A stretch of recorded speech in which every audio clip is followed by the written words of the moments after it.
Good afternoon students. ये animal kingdom की series के अंदर हमारा ये 7th लेक्चर है। लास्ट क्लास में हमने प्लेटी एलिमेंट्स फाइलम स्टार्ट किया था, उसी को आज हम कंटिन्यू करेंगे। तो लास्ट क्लास में जो हमने डिस्कस किया था थोड़ा सा रिकैप कर लेते हैं। तो लास्ट क्लास में सबसे पहले हमने डिस्कस किया था कि कोई भी फाइलम हम पढ़ते हैं तो सबसे पहले हम क्या करते हैं, उसकी नंबर ऑफ स्पीशीज को काउंट करते हैं। मैंने आपको बताया था कि जब भी आप प्लेटी एलिमेंट्स पढ़ रहे हो तो टोटल नंबर ऑफ स्पीशीज जो आपको पढ़नी है 13,000 होंगी, है ना। और जितने भी फ्लैट वर्म्स आप पढ़ते हो उनको आप जब उनकी फ्लैटेंड सरफेसेस के अकॉर्डिंगली अगर आप क्लासिफाई करते हो तो उनका डॉर्सो वेंट्रली फ्लैट नेचर आपको दिखाई देगा। हैबिटेट जब आप चेक करते हो, फ्री लिविंग भी हो सकते हैं, पैरासिटिक भी हो सकते हैं। फ्री लिविंग में एक्वेटिक मैंने आपको बताया था, टेरेस्ट्रियल भी हो सकते हैं। एक्वेटिक में फ्रेश वाटर और मेरीन भी हो सकते हैं। फ्रेश वाटर का क्लासिकल एग्जांपल जो आप पढ़ते हो डिजेशिया, है ना, इसी को आप बोलते हो दैट इज प्लेनेरिया। तो लास्ट क्लास में हमने डिस्कस किया था बेसिक। फिर हमने कहा था कि इस फाइलम के कुछ कैरेक्टरिस्टिक फीचर है जो आपको हमेशा याद रखने हैं। तो मैंने आपको बताया था सबसे पहले लेवल ऑफ ऑर्गेनाइजेशन जब आप पढ़ते हो तो इनके अंदर जो आपको मिलता है that is called organ level of organisation. तो पॉरीफेरा में कौन सा था? पॉरीफेरा में आपने पढ़ा था सेलुलर लेवल ऑफ ऑर्गेनाइजेशन। फिर सीलेंट्रेटा के अंदर आपने पढ़ा था tissue level of organisation. Ctenophora के अंदर आपने पढ़ा था टिश्यू लेवल ऑफ ऑर्गेनाइजेशन। उससे आगे जब आप जाते हो प्लैटी एलिमेंट्स के अंदर तो आपको जो पढ़ने को मिलेगा that is tissue level of organ level of organisation. इसका मतलब बॉडी में सॉरी बहुत सारे टिश्यूज मिलकर क्या करते हैं, ऑर्गन का फॉर्मेशन करते हैं। पर सभी ऑर्गन क्या करेंगे, जो भी आप देखोगे आगे, कभी भी सिंक में काम नहीं करते, इसलिए organ system level of organisation नहीं है, सिर्फ ऑर्गन लेवल ऑफ ऑर्गेनाइजेशन है।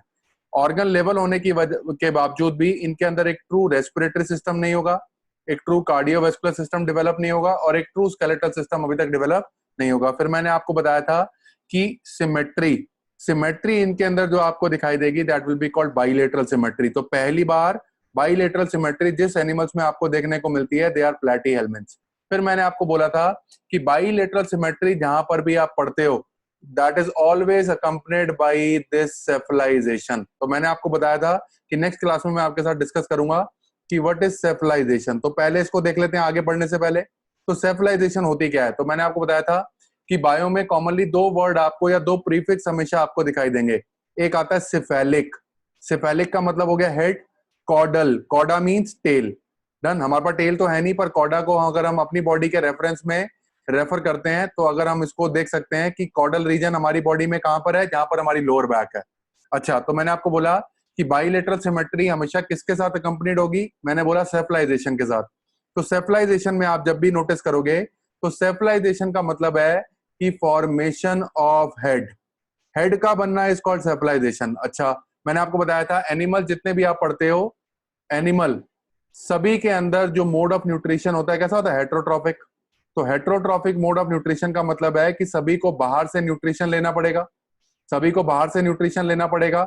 और न्यूट्रिशन जिस मोड से हम लेते हैं दैट इज कॉल्ड इंजेशन। तो इंजेशन करने के लिए हमारे को नेचर ने एक ओपनिंग दी है विच इज कॉल्ड माउथ।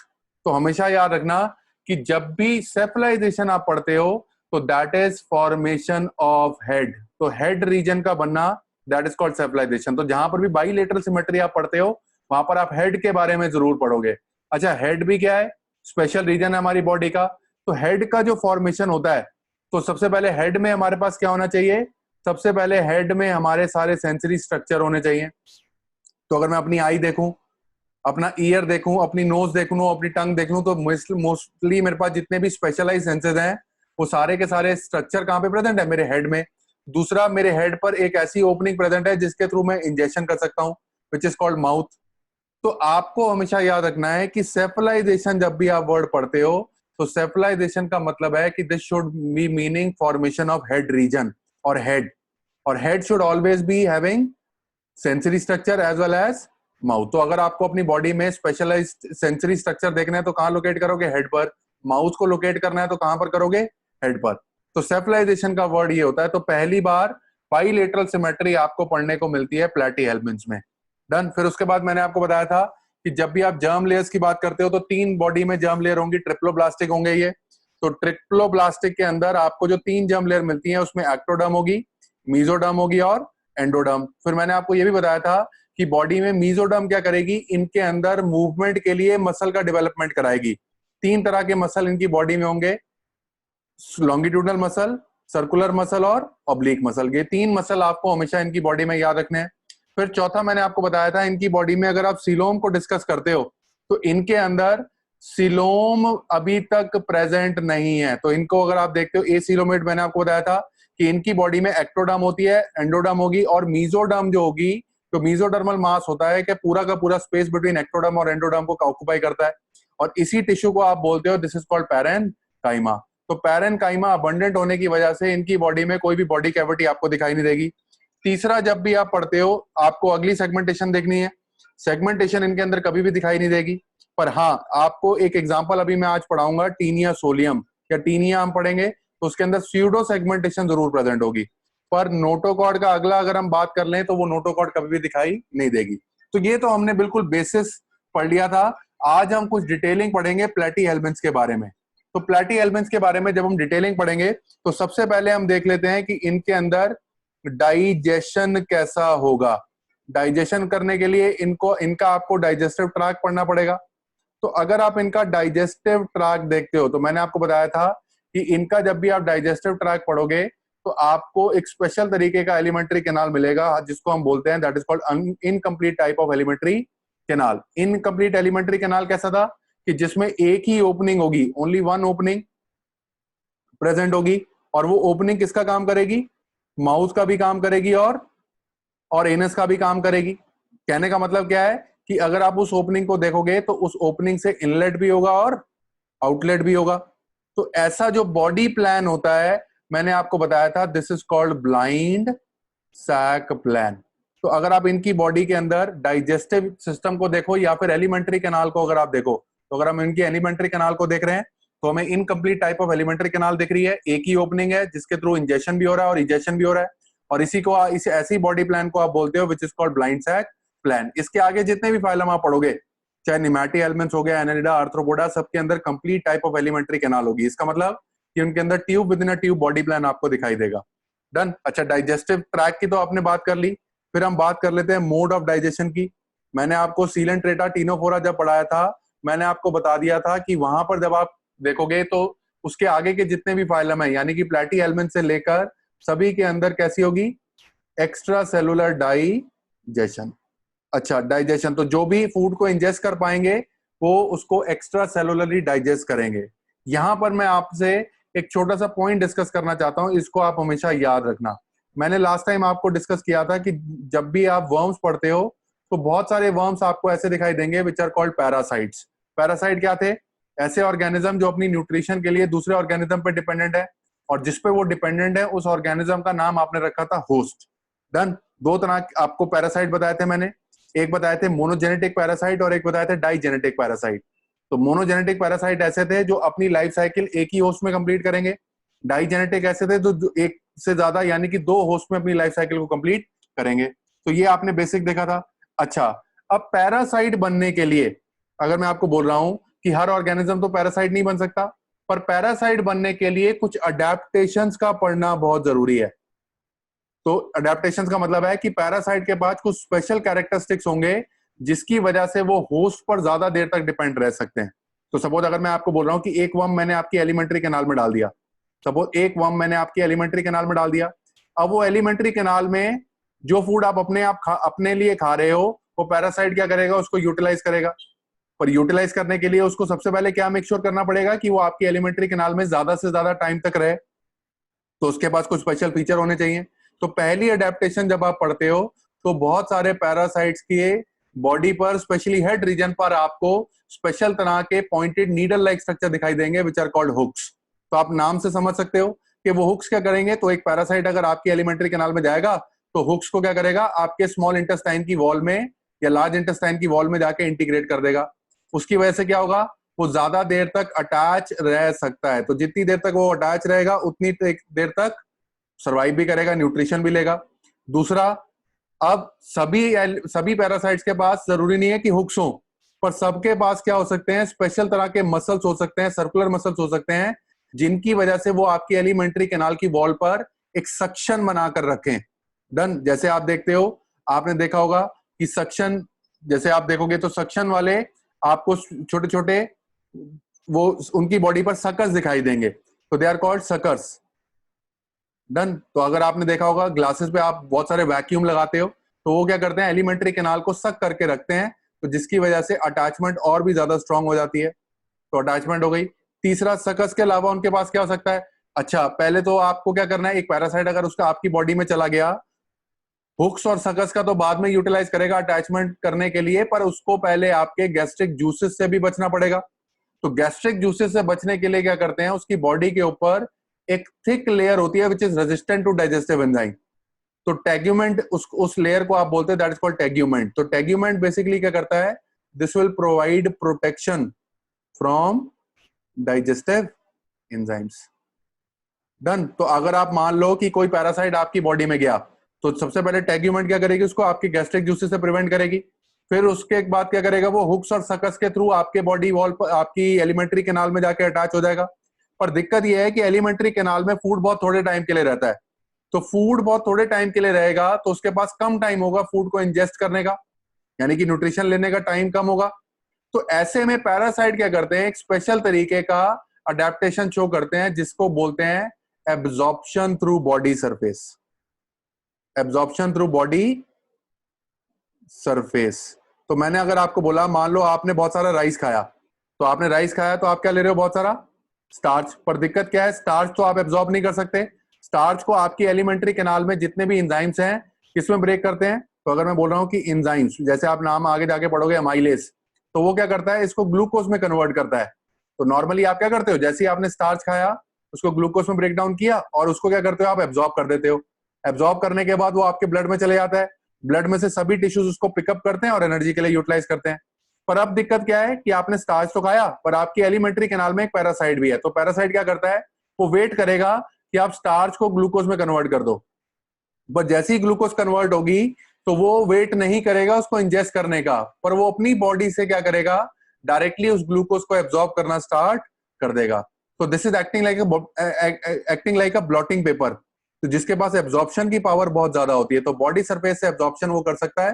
तो जब हम पैरासाइट्स की बात करते हैं, तो basically they may not perform digestion, but they can perform directly absorption through body surface. तो ये मैंने इसलिए लिखा क्योंकि जो भी डाइजेशन करेंगे, तो उनके अंदर जो मोड होगा, extra cellular mode of digestion. पर यहां पे मैं लिख देता हूं, तो पैरासाइट्स, बट दे पैरासाइट्स क्या करते हैं, they prefer to absorb rather than digest through body surface. तो ये तो आपने इनके बारे में डाइजेशन पढ़ लिया। तो पहला पॉइंट हम यहाँ पे लिख लेते हैं, हमने डाइजेशन पढ़ लिया। फिर हम क्या देखते हैं, डाइजेशन के अलावा हम क्या देखेंगे, इनकी बॉडी के अंदर रेस्पिरेशन भी देख लेंगे। अब हम इनकी बॉडी में रेस्पिरेशन देखते हैं। तो रेस्पिरेशन आप जानते हो, देखो दो फॉर्म है। अगर मैं बोलूं, नॉन पैरासिटिक फॉर्म है, और दूसरी फॉर्म कौन सी है, पैरासिटिक फॉर्म है।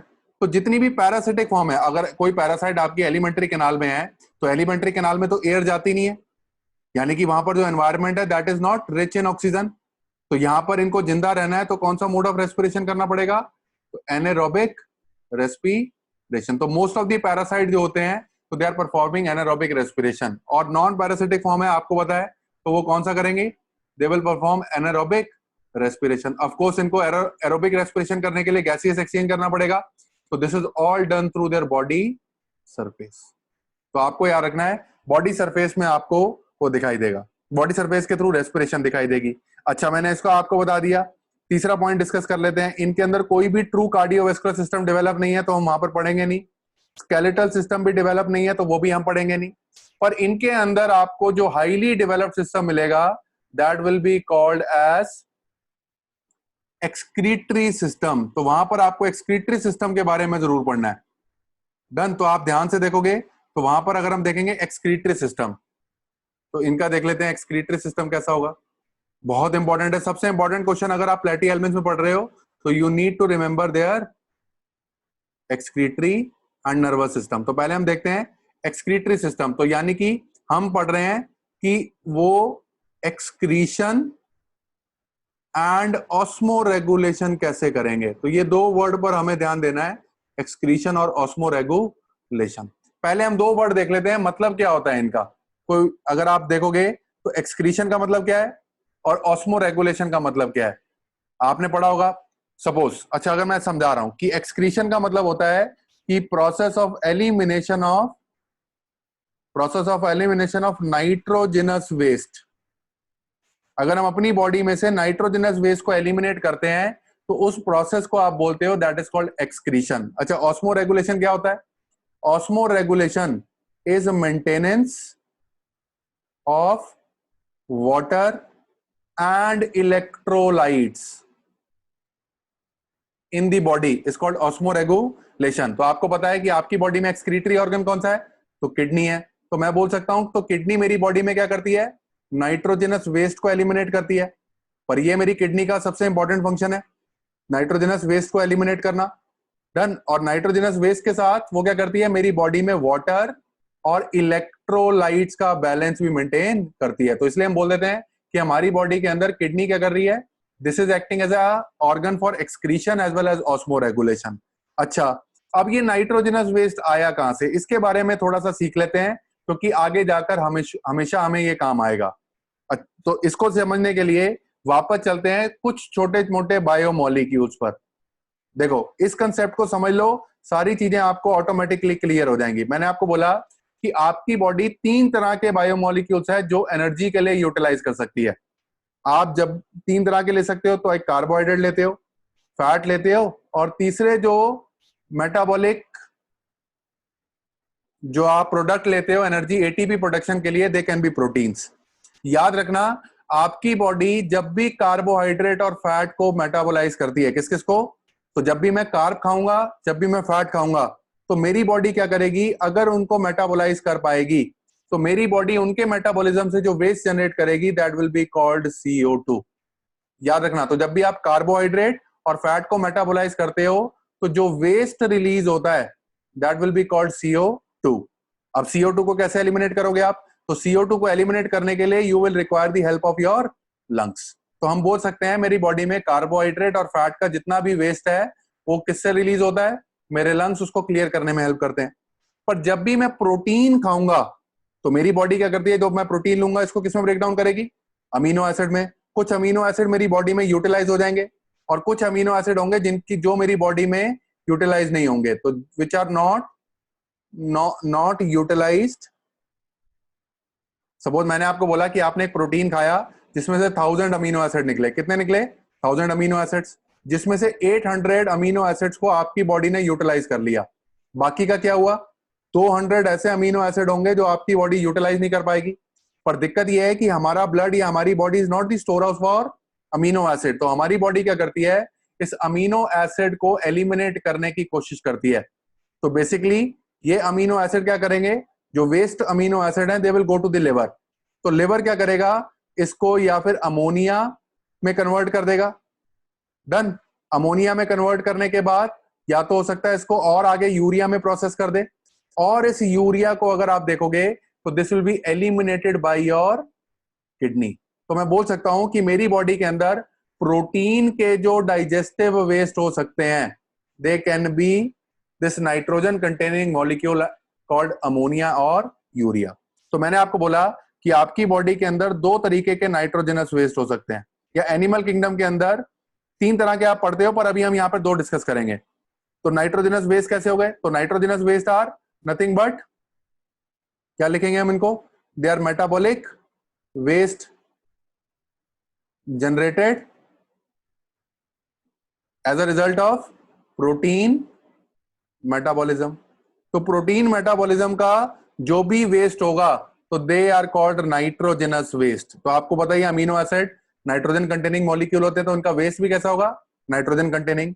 अब नाइट्रोजन कंटेनिंग वेस्ट में मैंने आपको बता दिया कुछ ऑर्गेनिज्म क्या करेंगे, अपनी बॉडी में जो नाइट्रोजनस वेस्ट है उसको अमोनिया के फॉर्म में पोजेस करेंगे। कैसा पोजेस करेंगे? अमोनिया के फॉर्म में।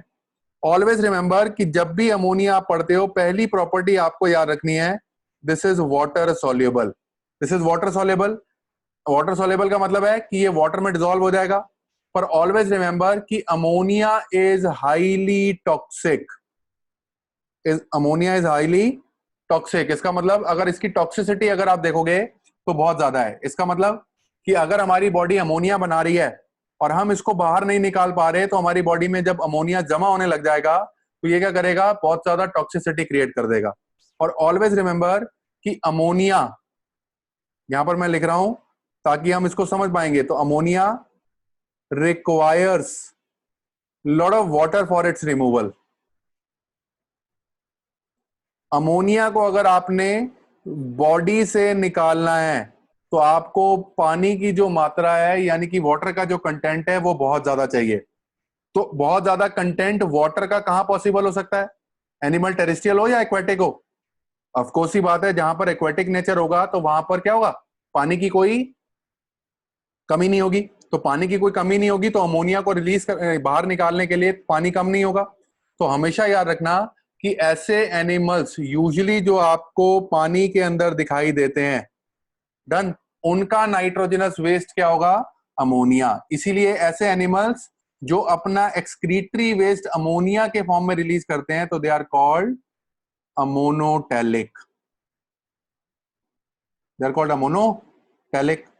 अब बात कर लेते हैं अपनी। हमारी बॉडी क्या करती है? प्रोटीन को अमीनो एसिड में ब्रेक डाउन करती है, पर waste of amino acid they are converted into ammonia.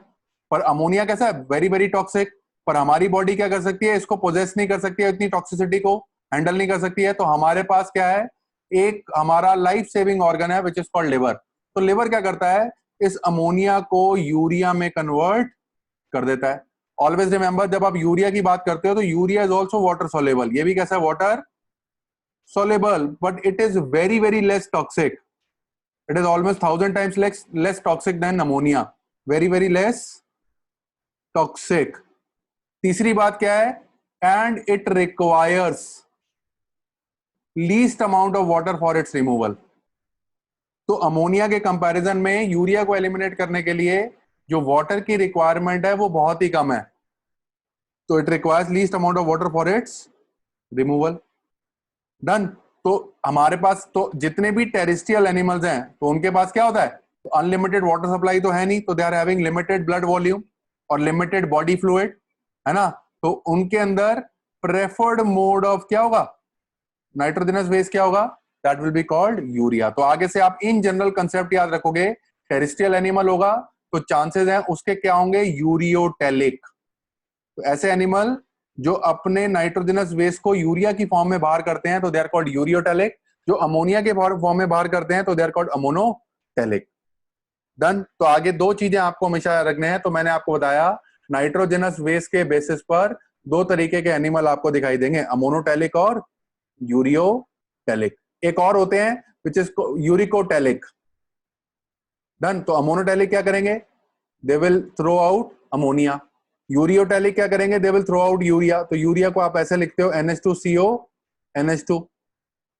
फिर यूरिकोटेलिक, यूरिकोटेलिक का मतलब तो they will B throwing out uric acid. तो दो मैंने अभी डिस्कस करे हैं। आर्थ्रोपोडा पे जब हम आएंगे तो मैं आपके साथ यूरिक एसिड को भी डिस्कस करूंगा। डन। तो ये तो हो गया नाइट्रोजनस वेस्ट के बारे में हमने बात कर ली। पर हमें किसका बात करना है? We have to discuss about excretory system of what? Of this platyhelminths. तो प्लैटी हेलमिन्थ्स बेसिकली जब आप देखोगे, तो प्लैटी हेलमिन्थ जब आप देखोगे तो आपको उनके अंदर जो एक्सक्रीटरी सेल दिखाई देगा, जो एक्सक्रीटरी सेल दिखाई देगा, तो एक्सक्रीशन के लिए they are having very special type of cells called flame cells. अभी बनाऊंगा। फ्लेम सेल्स बोलो, सोलिनोसाइट्स बोलो, या फिर आप इनको प्रोटोनेफ्रीडिया बोलो। तीन नाम आपको याद रखना है। सोलिनोसाइट भी बोल सकते हो आप, फ्लेम सेल भी बोल सकते हो और सोलिनोसाइट भी बोल सकते हो। तो फ्लेम सेल, सोलिनोसाइट और प्रोटोनेफ्रीडिया तीनों नाम है। तीनों सिर्फ एक ही रिस्पेक्ट में आपको याद रखना है, that is excretory system of platyhelminthes. तो अगर आप फ्लेम सेल को देखोगे तो फ्लेम सेल बेसिकली क्या है? They are irregular shape cells. कैसी होगी? तो कोई स्पेसिफिक शेप सेल नहीं है, तो इररेगुलर शेप सेल्स हैं। अब आपको याद रखना है कि they are having lot of cilias. They are having lot of cilia. तो cilia loaded excretory cell platyhelminths में पूछा गया नीट के अंदर, तो आपको सिर्फ एक नाम याद रखना है, that is called flame cell. तो इसको बना लेते हैं। ये flame cell basically, flame cell क्यों बोलते हैं इसको भी हम देखेंगे। तो अगर आप इस सेल को देखते हो तो this will look like this. तो एक इररेगुलर शेप सेल है। अब सेल है तो यूकैरियोटिक सेल है तो न्यूक्लियस भी होगा। न्यूक्लियस के साथ साथ अगर आप देखते हो तो यहां पर अगर आप इनको देखोगे तो they are having this cilia projecting from the plasma membrane like this. Done. और ये सीलिया जब मूव करते हैं तो they are going to give the appearance of a flame, तो दीज आर व्हाट, सीलिया। तो सीलिया जब भी मूव करेंगे तो they are going to give, तो मूवमेंट क्या करेगी, it is going to impart appearance of flame. Done. ये बेसिकली जब आप देख रहे हो तो ये जो प्रोजेक्शंस हैं, ये जो फिंगर लाइक प्रोजेक्शन है, they are nothing called pseudopodia, they are called pseudopodia. तो बेसिकली ये बॉडी कैविटी में सेल है। तो अगर आप एक प्लैटी एलिमेंट्स देखो, तो प्लैटी एलिमेंट्स की अगर मैं एलिमेंट्री कैनाल बना लेता हूं तो ऐसी है। एक प्लैटी एलिमेंट्स की एलिमेंट्री कैनाल ऐसी है, तो एक ही ओपनिंग है इनलेट के लिए और एक आउटलेट के लिए। ये क्या होगा, उसका बॉडी वॉल होगा। आप जानते हो किससे डेवलप हुआ है, एक्टोडर्म से। इसके बीच में जो कैविटी होगी, this will be called body cavity. तो इस बॉडी कैविटी में अगर मैं देख लूं तो मुझे ये स्पेशल तरीके का सेल नजर आएगा, this will be called flame cell. ये सीलिया होगा। डन। तो आप देखोगे यहां पर कि जितना भी नाइट्रोजनस वेस्ट है, तो ये सेल क्या करते हैं, पिकअप करते हैं। तो फ्लेम सेल्स क्या करेंगे, अलोंग विथ, तो फ्लेम सेल्स क्या करते हैं, इस पूरी बॉडी कैविटी से नाइट्रोजनस वेस्ट को पिकअप करेंगे। किसको पिकअप करेंगे, तो सपोज इस बॉडी कैविटी में बहुत सारा नाइट्रोजनस वेस्ट है, तो नाइट्रोजनस वेस्ट क्या करेगा, this will enter into what, into this flame cell. तो फ्लेम सेल क्या करेगी, इसको उठाकर एक पर्टिकुलर डक्ट में डाल देगी, which are called excretory duct. और एक्सक्रीटरी डक्ट बेसिकली एक ओपनिंग से बाहर ओपन हो रही होगी, जिसको आप बोलते हैं एक्सक्रीटरी पोर। तो मैं अगर यहां पे लिखूं तो flame cells along with excretory ducts क्या करेगा, will drain nitrogenous waste out of the body via excretory pore. अब ड्रेन करने के लिए कोई पोर तो चाहिए ना, तो आप याद रखना, तो that is called urethral opening. Humans में आप बोलते हो, पर यहां पर वो वर्ड इस्तेमाल नहीं करोगे। तो flame cells is always associated with excretory ducts. तो आपको याद रखना है, तो flame cells along with excretory duct they will drain the nitrogenous waste. तो ये आपने देखा था, बेसिक चीज आपने देखा।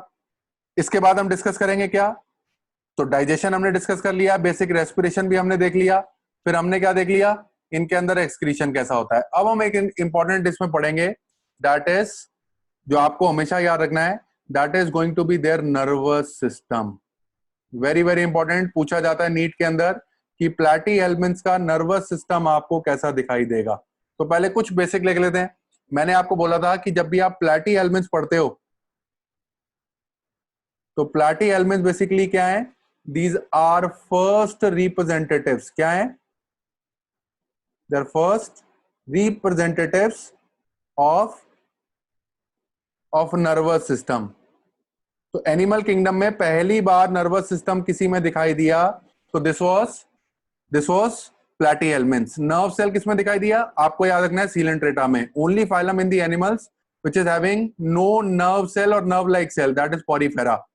तो पहला नर्वस सिस्टम का रिप्रेजेंटेटिव आपने देख लिया।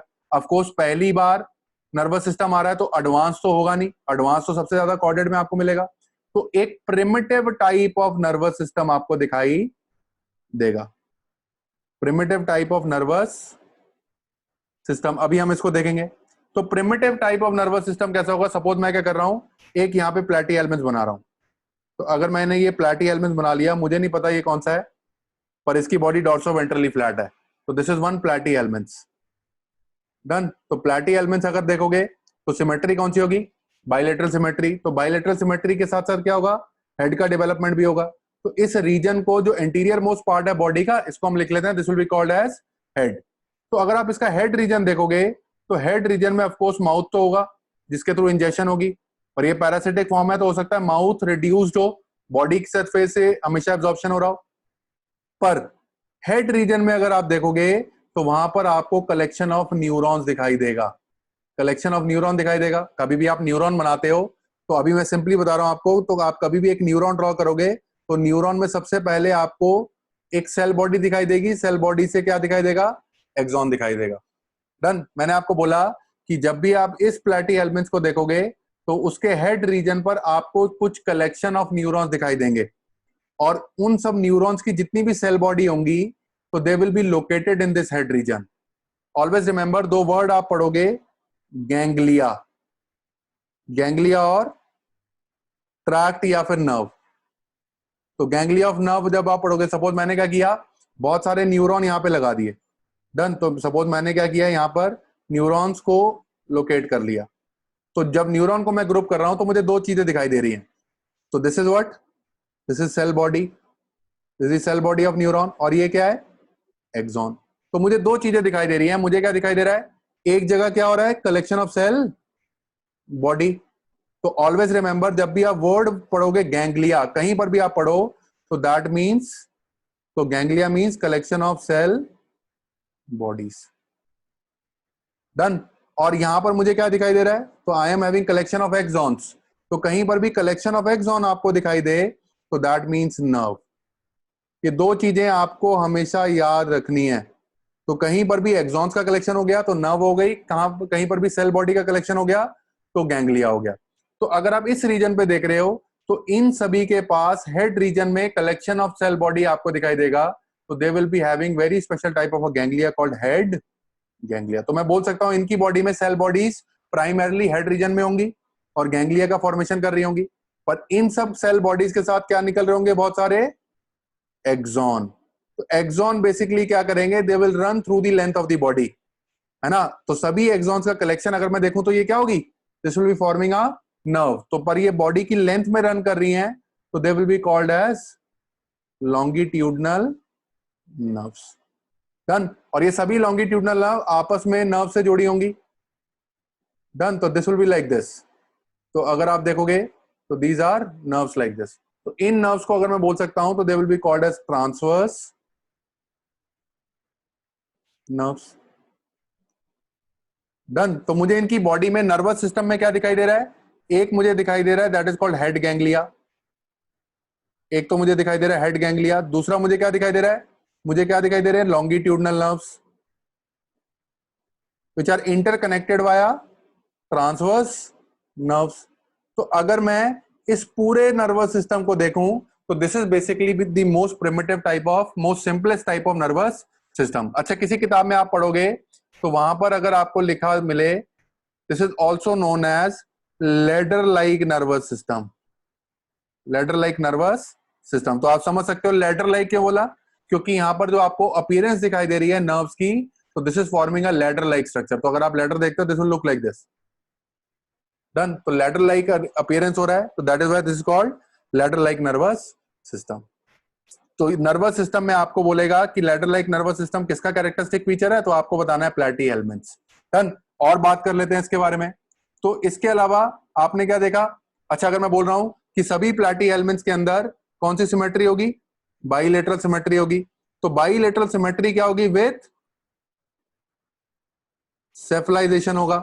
तो सेफलाइजेशन का मतलब क्या है कि there will be what, presence of head along with sensory structures, done. तो सेंसरी स्ट्रक्चर्स कौन कौन से होंगे उसको हम देखने की कोशिश करेंगे। तो सेंसरी का मतलब क्या हो गया, जो बाहर से सेंसेस को रिसीव करने में हेल्प करते हैं। तो अगर आप पूरी प्लैटी एलिमेंट्स की बॉडी देखोगे तो उनकी बॉडी पर you are going to have different type of receptors, done. तो अगर मैं बोल रहा हूं कि अगर मैं अपनी स्किन पर पिंच करूं तो मेरे स्किन पर कौन कौन से रिसेप्टर है, टच रिसेप्टर है, पेन रिसेप्टर है, जो मुझे उस सेंस के लिए अवेयर कराते हैं। ऐसे ही अगर आप प्लैटी एलिमेंट्स को देखते हो तो उनके बॉडी सरफेस पर भी आपको बहुत सारे रिसेप्टर दिखाई देंगे, स्पेशली हेड रीजन पर आपको कॉन्सेंट्रेटेड ज्यादा दिखाई देंगे। इसी फिनोमिनन को आप बोलते हैं दैट इज कॉल्ड सेफलाइजेशन। अब कौन कौन से रिसेप्टर हैं उसको हम देख लेते हैं। तो सबसे पहले आपको क्या दिखाई देंगे, फोटो रिसेप्टर्स। अगर मैं अपनी आई को देखूं तो my eye is nothing but the collection of photo receptor. इसका मतलब कि मेरी आई क्या कर सकती है, बहुत सारे फोटोन्स को रिसीव करेगी, उसके अगेंस्ट एक इंपल्स को जनरेट करेगी। तो my eye is nothing but a photo receptor. तो ऐसे ही इनकी बॉडी में भी आपको फोटो रिसेप्टर दिखाई देंगे। तो these are what, receptors that respond to different intensity of light. तो ये लाइट को रिस्पॉन्ड करेंगे। तो पहला आपने देख लिया फोटो रिसेप्टर। अच्छा, दूसरे देख लेते हैं, दूसरे क्या दिखाई देंगे। फोटो रिसेप्टर के साथ साथ आपको क्या दिखाई देगा, तो you will be having lot of chemo receptors, तो अगर मेरे को, चलो हम अपनी बात कर लेते हैं, तो मेरे पास क्या है, एक आई है, तो eye is nothing but collection of photo receptor. मेरे पास एक ईयर है, ear is nothing but the collection of auditory receptor. Auditory receptor का मतलब है जो साउंड को रिस्पॉन्ड करेगा, ऑडिशन को रिस्पॉन्ड करेगा। फिर अगर मैं ऐसा देखूं कि मेरी बॉडी में I am having a nose, head region पे I am having a nose, तो my nose is nothing but the collection of olfactory receptor. Olfactory receptor का मतलब जो मुझे स्मेल करने में हेल्प करेंगे। डन। तो आपने पढ़ा होगा ना कौन कौन से सेंसेस हैं। तो अगर मैं बोलूं विजन, तो vision is ability to see, है ना। Audition, audition is ability to hear. Done. फिर आप पढ़ते हो gustation, ability to smell, olfaction, done, ability to, sorry, gustation is ability to taste, olfaction is ability to smell. तो different type of sensation आपके पास है।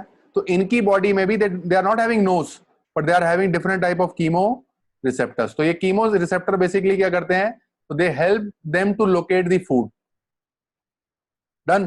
तो फूड को लोकेट करने में हेल्प करते हैं। तो बेसिकली फूड से जितना भी केमिकल्स रिलीज होते हैं तो ये इनके कीमो रिसेप्टर्स क्या करते हैं, उनको परसीव कर लेते हैं। फिर उसके बाद अगर हम देखें तो कीमो रिसेप्टर्स के अलावा इनके पास कौन कौन से होंगे और देख लेते हैं। इनके पास कौन से होंगे, तो they might be having Tengo और टच रिसेप्टर्स। टच रिसेप्टर बोलो या टेंगो रिसेप्टर बोलो, दोनों का मतलब एक ही है। तो हो सकता है अगर आप इनकी बॉडी पे कहीं टच करो तो ये मूवमेंट करना स्टार्ट कर लें। इसका मतलब है these receptor they can produce response to a touch. Done. और इनके पास एक स्पेशल तरह के रिसेप्टर आपको याद करने हैं, तो they will be called Rio receptors. They will be called Rio receptors. So these are receptors which are going to respond to different type of water currents. Done. नाम याद कर लेना, कोई बहुत इसमें बड़ी साइंस नहीं है। तो आपको याद करना है चार तरह के receptor, photo receptor, chemo receptor, tango receptor, rheo receptor. तो अभी तक हमने प्लैटी एलिमेंट्स में चार चीजें डिस्कस करी हैं। डाइजेशन कैसा होगा, एक्स्ट्रा सेलुलर। एलिमेंट्री कैनाल कैसी होगी, इनकम्प्लीट। तो बॉडी प्लान कैसा हो गया, blind sac body plan. Respiration majorly through the body surface. Excretion किसके थ्रू हो रहा है, फ्लेम सेल्स के थ्रू हो रहा है।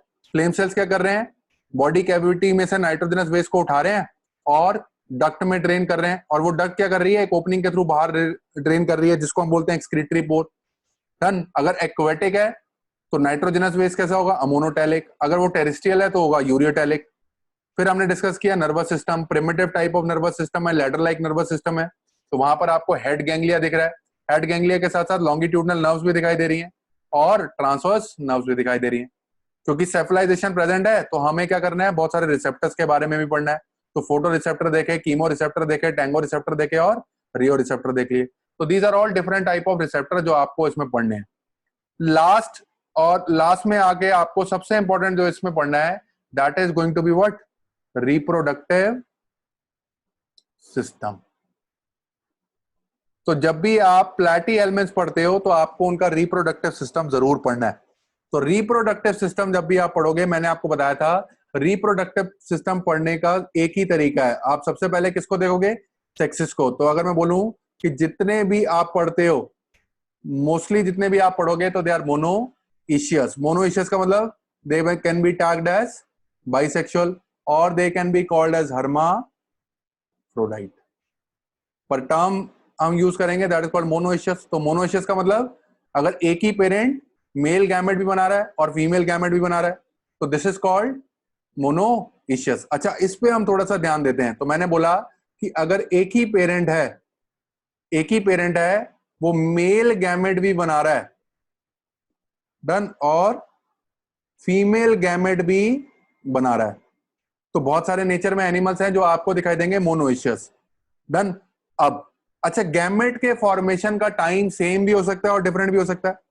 हो सकता है एक पेरेंट जिसके पास मेल जर्म सेल भी और फीमेल जर्म सेल भी हो, एक ही टाइम पर मेल गैमेट भी बनाए और एक ही टाइम पे स्पर्म भी, ओवा भी बनाए। कहने का मतलब एक टाइम पे स्पर्म बन रहा है, उस जिस टाइम पे स्पर्म बन रहा है उस टाइम पर आपको ओवा भी बनेगा। पर कुछ हो सकते हैं पहले स्पर्म का फॉर्मेशन करें, पहले स्पर्म आएगा फिर ओवा आएगा। पर कुछ ऐसे हो सकते हैं जो पहले ओवा का फॉर्मेशन करेंगे और फिर बाद में स्पर्म का। तो उसके अंदर आप अलग अलग टर्मिनोलॉजी यूज करते हो। डन। यहां पर मैं लिख रहा हूं कि मोस्टली जितने भी आपको मोनोएशियस दिखाई देंगे, मोनोएशियस के साथ साथ आपको इनके अंदर जो कंडीशन दिखाई देगी दैट इज कॉल्ड प्रोटोएंड्रस कंडीशन। जो कंडीशन दिखाई देगी दैट इज कॉल्ड प्रोटोएंड्रस कंडीशन। अच्छा, बात कर लेते हैं। वर्ड आप पढ़ते हो एंड्रस, वर्ड आपने पढ़ा एंड्रो, वर्ड आप पढ़ोगे एंड्रॉइड। ये कहीं पर भी वर्ड लगे होंगे तो that means male. Done. Word लगा हुआ गाइनस, वर्ड लगा हुआ गाइनो, डन। वर्ड लगा हुआ गाइनोइड या वर्ड लगा हुआ गाइनी, तो that means you have to remember कि this is going to be a female. तो आपको हमेशा रखना है कि नेचर कैसा है इनका, प्रोटो एंड्रस। प्रोटो एंड्रस का मतलब है कि अगर आप इनको गैमेट बनाने के लिए बोलोगे तो पहले ये जो गैमेट बनाएंगे तो this is going to be a male gamete. तो कंडीशन कैसी होगी, प्रोटो एंड्रस। तो हमने किसकी बात कर ली, यहां पर सेक्सेस की बात कर ली। सेक्सेस के बाद हम क्या देखते हैं, मोड ऑफ रिप्रोडक्शन। तो मोड ऑफ रिप्रोडक्शन जब भी आप देखते हो तो दो तरीके का मोड ऑफ रिप्रोडक्शन मैंने आपको बताया, कहीं भी आप पढ़ोगे एनिमल में, यूजुअली लोअर एनिमल है तो वहां पर सेक्सुअल रिप्रोडक्शन भी मिलेगा, पर जैसे जैसे हम बाहर ऊपर की या डाउन दी फाइलम जाएंगे, कॉम्प्लेक्स फाइलम की तरफ जाएंगे, तो ओनली मोड ऑफ रिप्रोडक्शन जो आपको पढ़ना है तो that will B sexual reproduction. तो सेक्सुअल रिप्रोडक्शन का मतलब है कि गैमेट बनेंगे और फ्यूज करेंगे, पर ए सेक्सुअल रिप्रोडक्शन के लिए कोई गैमेट बनाने की जरूरत नहीं है। अच्छा, तो अगर हम देख लें तो ए सेक्सुअल रिप्रोडक्शन किसकी तरह होता है, it can be via binary fission.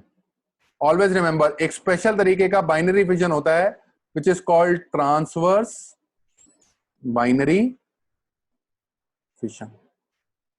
Done. तो सपोज अगर मैं आपको एक, सपोज वही बनाते हैं हम, सपोज मैंने एक प्लेटी एलिमेंट दिया, तो प्लेटी एलिमेंट्स को फिशन का मतलब होता है कि कट करना। तो अगर मैं इसको कट कर रहा हूं तो बहुत ऑप्शन है।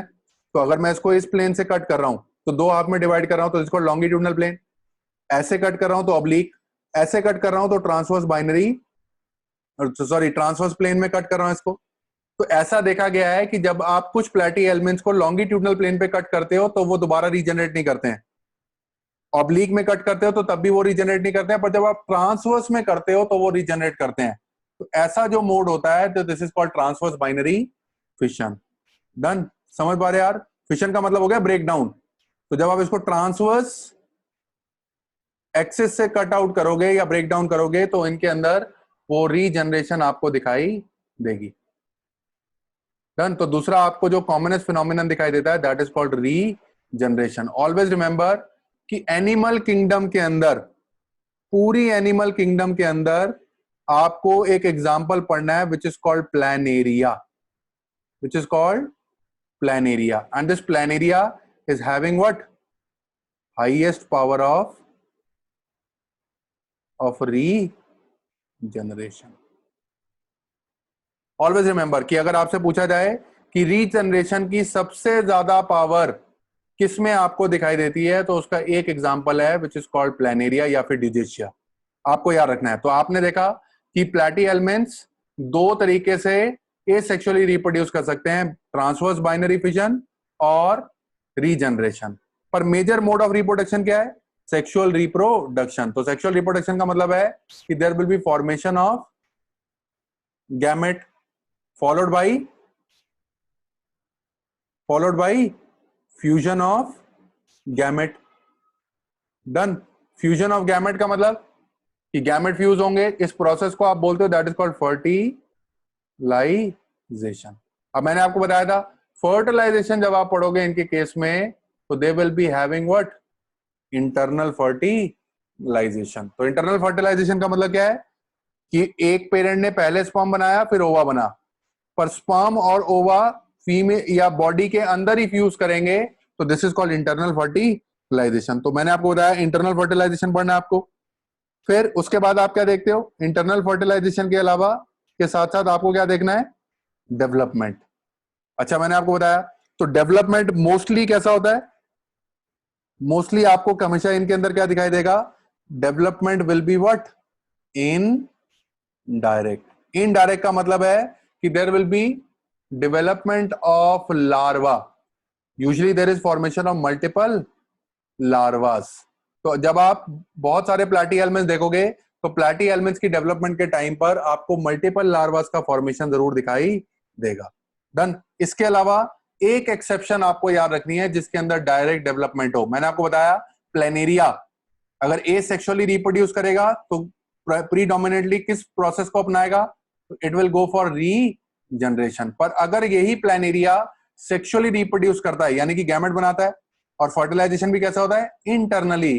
पर अगर आप इसकी डेवलपमेंट देखोगे, development in planaria that is never going to be indirect, that is going to be what?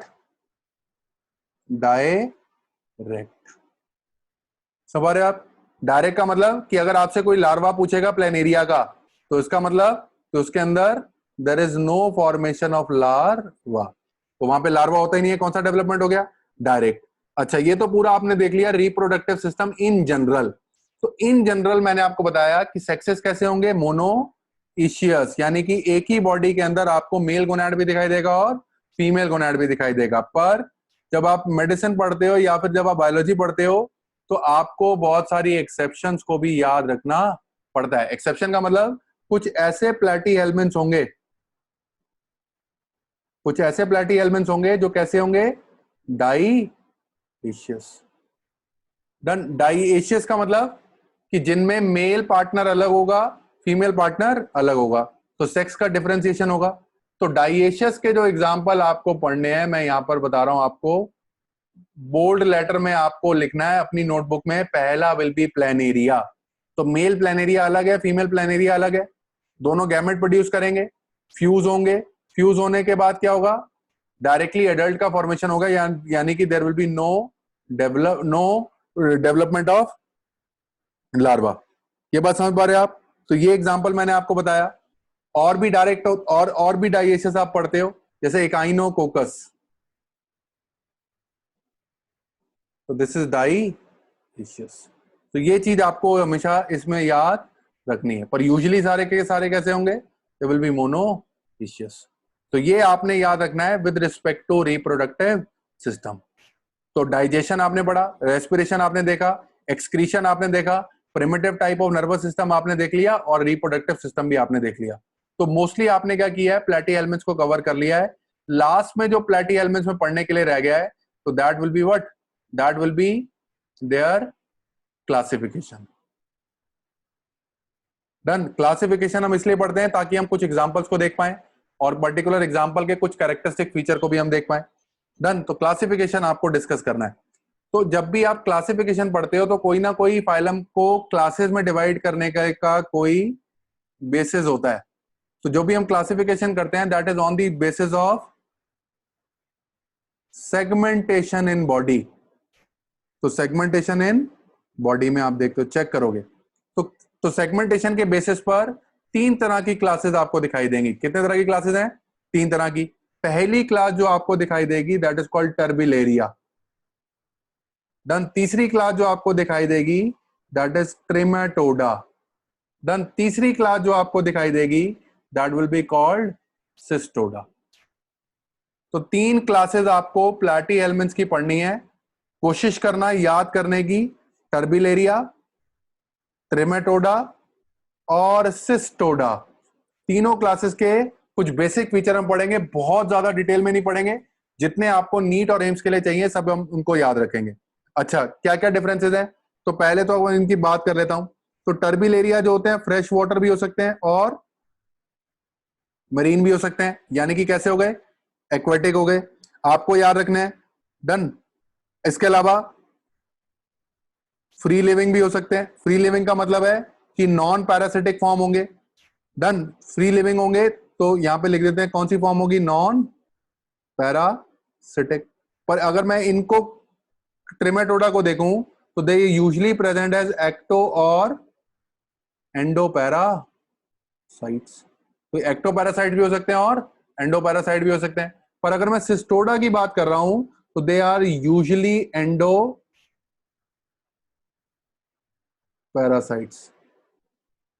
in the alimentary canal of vertebrates।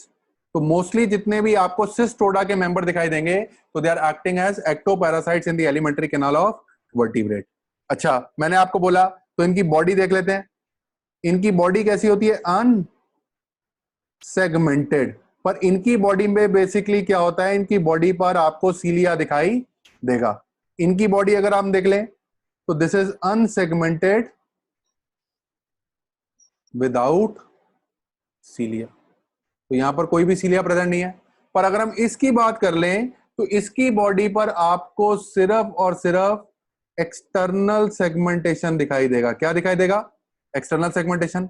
इसी एक्सटर्नल सेगमेंटेशन को हम बोलते हैं, this is called pseudo segmentation.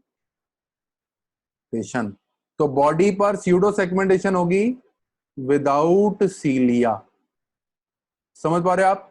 तो अनसेगमेंटेड बॉडी, तो मैंने आपको बताया बॉडी में सेगमेंटेशन की के बेसिस पर हमने क्लासिफाई किया। तो unsegmented body with cilia turbellaria हो गए, unsegmented body without cilia trematoda, only external segmentation which is a type of pseudo segmentation without cilia, ये क्या हो गया? सिस्टोडा। डन। तो ये तो आपने देख लिया। एग्जाम्पल इनके पढ़ लेते हैं। तो एक ही क्लासिकल एग्जाम्पल जब आप पढ़ते हो टर्बिलेरिया में, दैट इज कॉल्ड प्लेनेरिया, जिसको आप बोलते हो दैट इज कॉल्ड ड्यूजेसिया। ये मैंने आपको बता दिया। इसके बारे में दो चीजें आपको हमेशा याद रखनी है। एक तो आपको याद रखनी है, they are having highest power of, very very high power of regeneration, and they are having which type of development? Direct development. Done.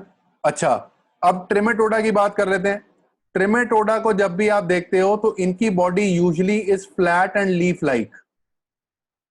तो इनकी बॉडी पत्ते की तरह होती है। जैसा अगर आपको याद हो, मैंने पहला पेज जो प्लेटिहेल्मिन्थ में डिस्कस किया था, वो जो मैंने फिगर बनाई थी, this was belonging to trematoda. तो बॉडी कैसी थी? Leaf like. डन। इन्हीं मेंबर्स को कॉमनली जब आप बोलते हो तो they are called flukes. Done. तो जब भी आप फ्लूक्स के बारे में पढ़ते हो तो कहीं पर भी आप मेडिकल कॉलेज में भी जाओगे तो बहुत सारी फ्लूक्स आपको पढ़नी है। तो फ्लूक का मतलब ट्रेमेटोडा। ट्रेमेटोडा इज वन क्लास ऑफ प्लेटिहेल्मिन्थ्स। तो आपको याद रखना है। इसके कुछ एग्जाम्पल्स हम देख लेते हैं। डन। एग्जाम्पल बहुत इंपॉर्टेंट है। तो सबसे पहला जो आपको सबसे इंपॉर्टेंट एग्जाम्पल जो पढ़ना है दैट इज फैसियोला हेपेटिका। कौन सा पढ़ना है? Fasciola hepatica. Hepatic word means liver, तो इनको आप बोलते हो this is called liver fluke. Done. ये सब आपको पैकेजेस में मिलेंगे एग्जाम्पल, पर आपको याद रखना है। तो दिस इज फैसियोला हेपेटिका। तो सबसे कॉमन जो पूछा जाता है दिस इज फैसियोला हेपेटिका। फिर मैं बोल दूं स्किस्टोसोमा, इसको आपको याद रखना है। This is very very important. Schistosoma that is called blood fluke. तो ह्यूमंस में इन्फेक्शन होता है, तो ह्यूमंस के ब्लड में अगर ये फ्लूक मिलेगी तो हम बोलते हैं this disease that individual is suffering और having an infection of schistosoma. Done. समझ पाओगे? स्किस्टोसोमा, इसी को बोला ब्लड फ्लूक, और इसी का दूसरा नाम है बिलहार्जिया। बिलहार्जिया बोल्ड लेटर में लिख रहा हूं, आपको याद रखना है बिलहार्जिया। डन। तीसरा एग्जांपल देख लेते हैं। तीसरा एग्जांपल जब आप पढ़ते हो तो दैट इज पॉलीस्टोमम। मैं जानता हूं एग्जांपल थोड़े से मुश्किल होते हैं याद करना, पर बार बार प्रैक्टिस से एटलीस्ट एक बार अच्छे से पढ़ लोगे तो चांसेस है कि वो ज्यादा देर तक याद रहते हैं या फिर एमसीक्यूज देखकर याद आ जाते हैं। तो पॉलीस्टोमम, पॉलीस्टोमम को आप बोलते हो तो this is acting as a endoparasite. मैं यहां पे लिख रहा हूं इन यूरिनरी ब्लैडर। अगर आपको इसको ढूंढना हो तो आपको पहले यूरिनरी ब्लैडर में इसको ढूंढना पड़ेगा, पर ह्यूमंस में नहीं, of frog and turtle. Frog and turtle, तो उनके यूरिनरी ब्लैडर में एक एंडोपैरासाइट मिलता है विच इज कॉल्ड पॉलीस्टोमम। चौथा जो आपको एग्जांपल याद करना है तो this is called opisthorchis. This called opisthorchis. Done. आपको याद रखना है this called Chinese liver fluke.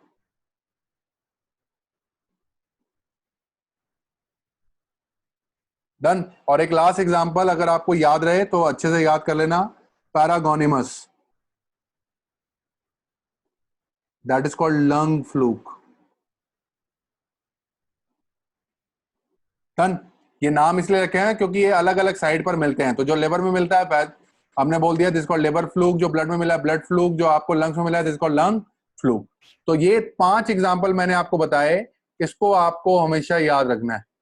Done. अगर इनमें से अगर आपको 2 याद करने को बोलूं तो always remember first 2, they are very very important. तो ये दूसरी क्लास हो गई। तो पहली क्लास में आपने एक ही एग्जाम्पल पढ़ा, प्लानेरिया, फिर उसके बाद आपने पढ़ा ट्रेमेटोडा, फिर लास्ट में आप पढ़ते हो सिस्टोडा। तो सिस्टोडा में आपको 2 ही एग्जाम्पल याद रखने हैं। सबसे इंपॉर्टेंट यही है जो आपको हर जगह पर पूछे जाएंगे। प्लैटी एलिमेंट्स में अगर एग्जाम्पल आ गया तो चांसेस हैं वो यही होगा। तो this is called taenia. Taenia it's called tape worm, called tape worm. तो अगर आप देखोगे टेप लाइक होता है। दूसरा echinococcus, this is called dog tape worm. Done. Taenia की बात अगर मैं आपसे कर लूं तो टीनिया भी 2 तरह का होता है। एक आप पढ़ोगे टीनिया सोलियम, और दूसरा क्या आप पढ़ोगे, टीनिया सेजिनाटा। डन। तो Taenia solium basically is called as pork tapeworm. Uncooked pork खाने से इस टीनिया सोलियम का इन्फेक्शन होता है। डन। और taenia saginata is called beef tape worm. तो ये कुछ एग्जांपल्स हैं जो आपको याद रखने हैं। तो टर्बिलेरिया में प्लेनेरिया, ट्रेमेटोडा में फैसियोला हेपाटिका, स्किस्टोसोमा, सिस्टोडा में टीनिया और इकाइनोकोकस। तो ये कुछ एग्जांपल्स थे जो आपको याद करने हैं अलोंग विद क्लासिफिकेशन। तो आज की क्लास में हमने देखा कि बेसिक फीचर क्या है प्लैटी एलिमेंट्स के, कैसे प्लैटी एलिमेंट डाइजेशन को फॉलो करते हैं, रेस्पिरेशन, एक्सक्रीशन कैसे करते हैं, एक्सक्रीटरी वेस्ट कौन कौन से होते हैं, नर्वस सिस्टम कैसा होता है, सेफलाइजेशन क्या होती है, फिर रिप्रोडक्शन हमने देखा है इनका। डन। फिर हमने इनकी क्लासिफिकेशन देखी। ठीक है, नेक्स्ट क्लास में हमारा जो गोल होगा तो मैं आपके साथ डिस्कस करूंगा life cycle of Taenia solium. पहले हम कुछ टीनिया के बारे में बेसिक पढ़ेंगे, देखेंगे टीनिया सोलियम और टीनिया सेजिनाटा में डिफरेंस क्या है। फिर हमको डिस्कस करना है life cycle of Taenia solium. तो नीट के अंदर बहुत सारे लार्वा पूछे जाते हैं टीनिया के, तो आपको याद रखने हैं, वो तभी आप पढ़ पाओगे जब आप लाइफ साइकिल इसकी पढ़ोगे। तो आज की क्लास का यही गोल है कि आपको प्लैटी एलिमेंट्स के सारे बेसिक फीचर पता हो। आई होप जब नेक्स्ट टाइम हम मिलेंगे तो आप सब पुराना रिवाइज कर आओगे। ठीक है, तो रिवीजन जितनी बार आप करोगे उतना ज्यादा आगे जाके क्लैरिटी होती रहेगी। डन। तो this is all for today, see you next time.